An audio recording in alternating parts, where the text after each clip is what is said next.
Buenas noches, estimada tutora.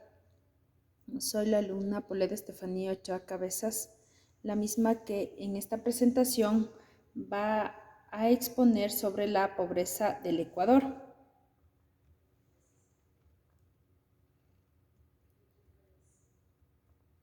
La pobreza en el Ecuador.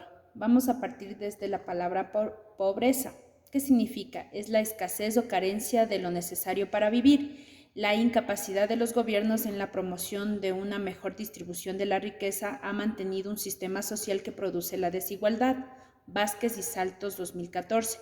Como podemos ver en estas cuatro imágenes, está marcada por la corrupción. Se ha visto afectado el Ecuador por esta situación y las consecuencias es la pobreza.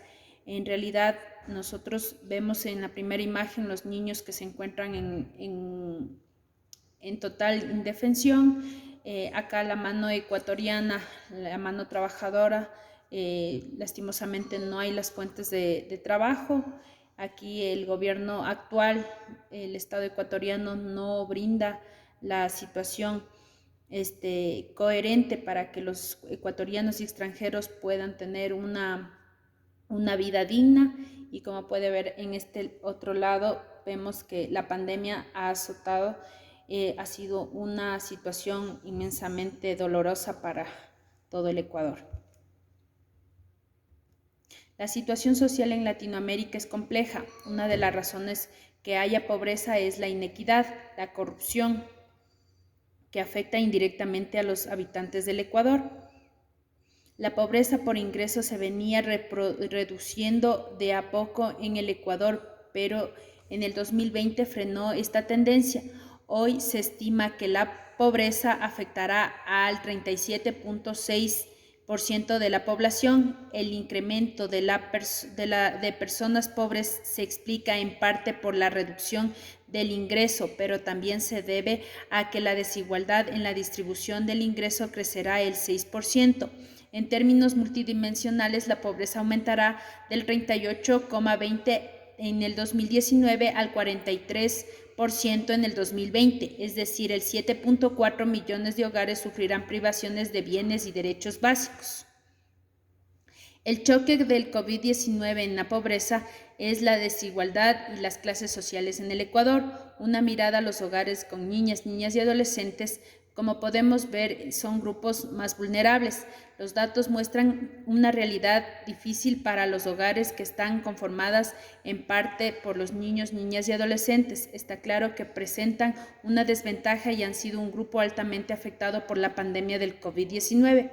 Los representantes de UNICEF indican que este grupo es más afectado porque justamente las familias más pobres son las mismas que normalmente tienen más hijos y por ende menor posibilidades de atención.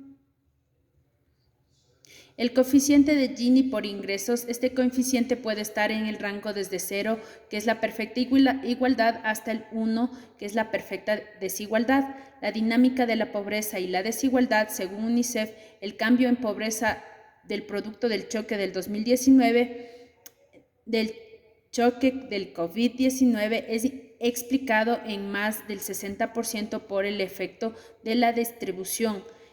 El índice de Gini mide la desigualdad de ingresos entre los hogares ricos y pobres. Mientras más cercano a 0 implica que la distribución de los ingresos es más equitativa, caso contrario se aproximará a 1 en el Ecuador. A nivel nacional, en los últimos años se ha producido la desigualdad de manera importante. El Estado ecuatoriano pasa por una situación compleja, con un déficit acentuado. Esta condición no debería limitar el accionar social. Es indispensable priorizar el gasto social y pensar en los hogares que más demandan planes de protección. La realidad ha dejado en vivencia que los problemas que viven en el Ecuador se ampliaran en el horizonte y lucha de la pobreza toman más años de los que ya se pensaba en una economía antes del coronavirus. Como puede usted ver, estimada tutora, aquí se encuentra el índice de Gini, el mismo que tiene los parámetros, el índice de Gini nacional, de Gini urbano y de Gini rural con sus respectivas gráficas. Eso es todo, estimada tutora. Muchísimas gracias.